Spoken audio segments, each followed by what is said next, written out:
Hello, everyone. Hello, my name is Hidar. I am from Khalifa University, and our work is about transforming waste to enhance arid soils. How are we going to do this, and why are we doing this?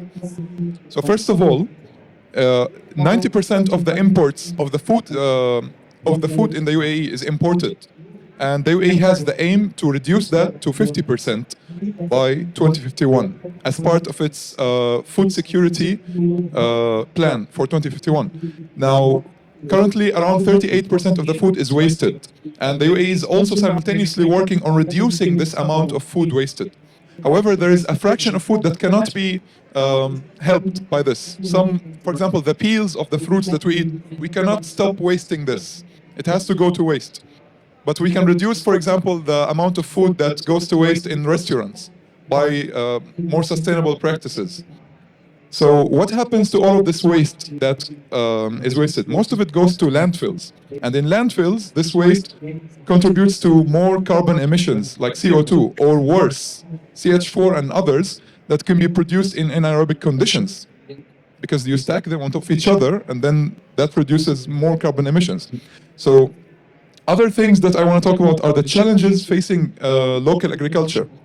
Mainly, the local soil is poor in terms of erodibility. It is very susceptible to erosion, wind erosion or water-based erosion. Also, it has low water holding capacity and nutrient holding capacity. So how is this being addressed? First of all, let's talk about the part related to landfills. So this is the map of the carbon in soils. It is in kilogram carbon per meter squared. So you can see the bluer parts are the parts that are rich in forests. And our region here is mostly, almost virtually zero carbon in the soil. So if we look at some statistics that we have, first of all, the annual gap of carbon sequestration, and by annual gap I mean the total amount of carbon that we release minus the total amount of carbon that we sequester, is around 20 billion tons annually. So we need to address this. And if we try to increase the soil organic carbon by 1 kilogram per meter squared annually, we can sequester this much carbon annually, based on 50 million kilometers squared of arid lands.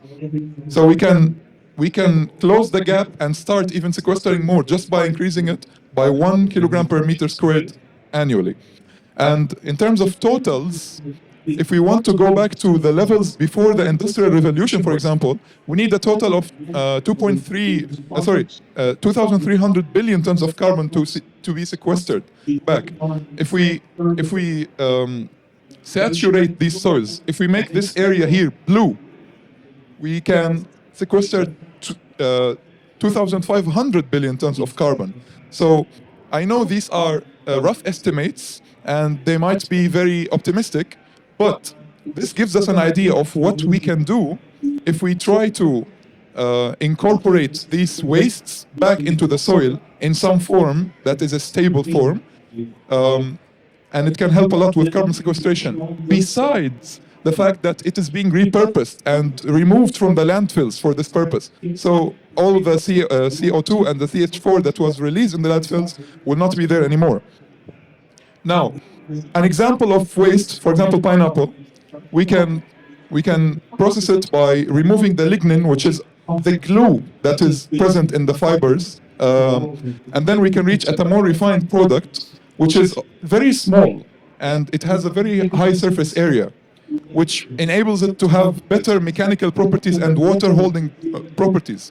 So by applying this amendment into the soil, by only 1%, we can make the soil from this form to something that is more consolidated. It holds together and increase the mechanical strength, even in the existence of high humidity, the blue bars. And this is an image of how the sand grains interact with these small fibers, and they form these sheets around the fibers that consolidate the soil. Moreover, this also reduces the evaporative loss and the permeative loss, so the water that can seep through and the water that can evaporate. So we can improve the soil by this much, and it doesn't make any inhibiting effects on the plants themselves. Thank you.